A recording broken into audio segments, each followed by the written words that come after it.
The original name of the Mahabharata is Jaya, victory.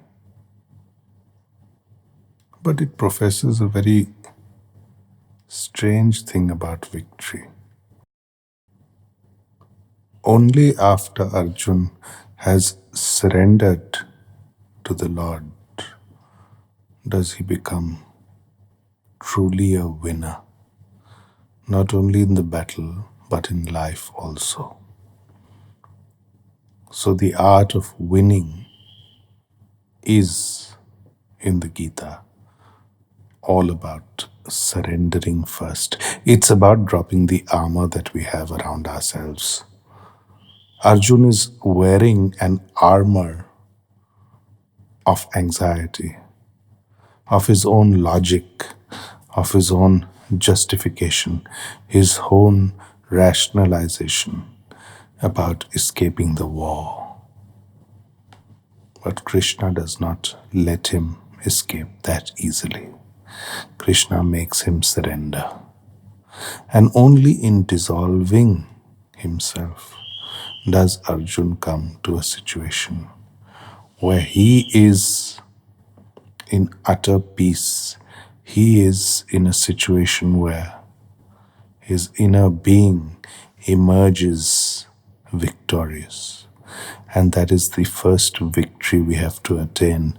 In the victory of our inner selves, the outer victory follows as a natural consequence from there. And in any case, what is the point of an outer victory if inwardly you are not victorious? That is a useless victory. That is a victory not worth having. That is a victory which is absolutely wasted. And if you're a winner within yourself, even an outer defeat becomes a victory. That is what Krishna is telling Arjun, that don't worry, even if you lose, even if the warrior loses outside, doesn't matter. That is all part of the same cosmic cycle. That is all part of the cosmic will. But it is important for you to attain to Jaya, to attain to victory in your inner being. If you do that, it is enough. If you do that, real strength comes to you. If you do that, you stop trembling from within your being. You become integrated within your being. You drop your previous identity. You attain to a higher identity. You attain to a mystic relationship between yourself and the Greater. So that is the art of winning in the Gita. And it applies actually to the warrior code all over the world. That is a great warrior, one who is willing to go and fight in a spirit of let go, in a spirit where he is prepared to lose all. Then only do you attain to a great relaxation. Then only do you attain to an enrichment of your energy. Then only do you attain to a situation where you are able to be non-distracted within your inner self. And through that ability of being non-distracted within your inner self, a light lights up within you.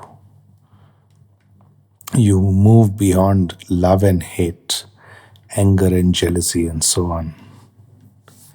Arjun is caught in a strange situation. On the one hand, he loves his relatives, he loves his friends. On the other hand, there is an element within him which does have a feel for justice. He does know that he has to fight the war for justice. But he is not being able to reconcile himself till the moment he surrenders and he sees the greater power at work. Then he simply drops the ego. You see, sometimes even compassion takes on ego. Even trying to do something which is morally good. You must have seen people like that, people who are morally good. They have a sense of superiority. They have a sense of as if life has given them endowed them with a duty to correct things. But the essence is साधक बनो, सुधारक बनने की इतनी जरूरत नहीं है. Implying, find the light yourself.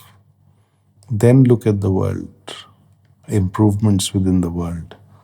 Yes, it's very easy to denounce war. War is ugly.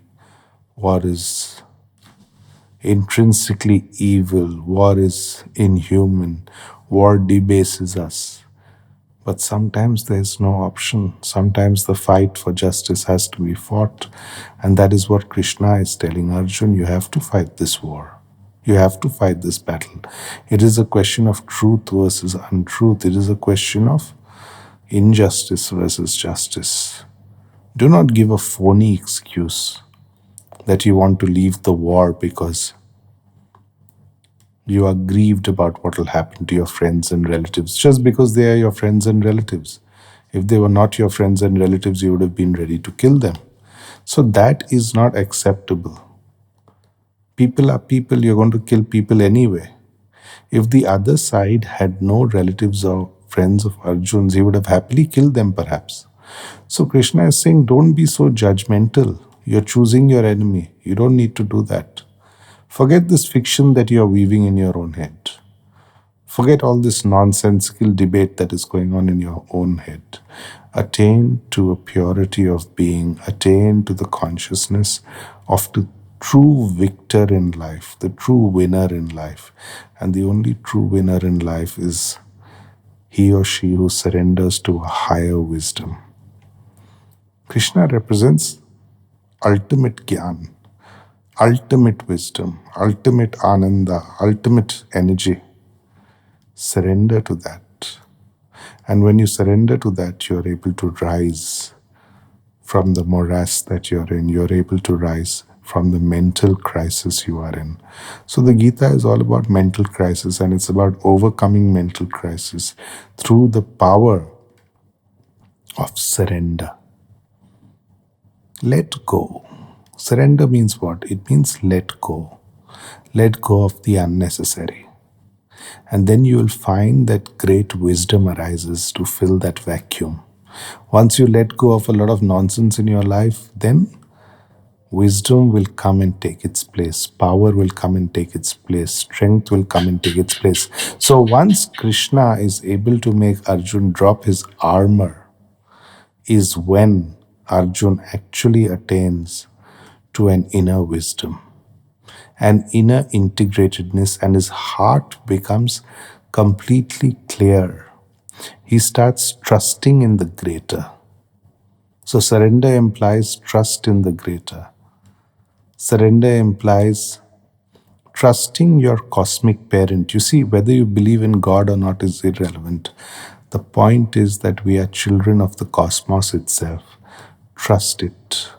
Allow it to function in the way it wants. Do not keep convincing yourself with your own arguments. Arjun is trying to convince himself with his own arguments.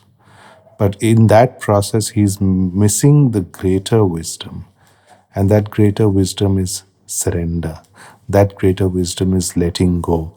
That greater wisdom is finding ecstasy, contentment, joy, and so on. By being simple, by being clear, by simply forging ahead and doing what needs to be done. And in this case, the cause is very worthy because it is a fight for justice. And doing so, Arjun emerges a true victor in life, a true winner in life.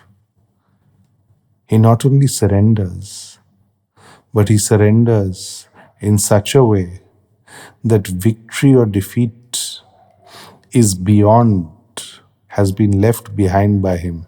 He has let go of the expectation of outcome, and through that do we become true winners.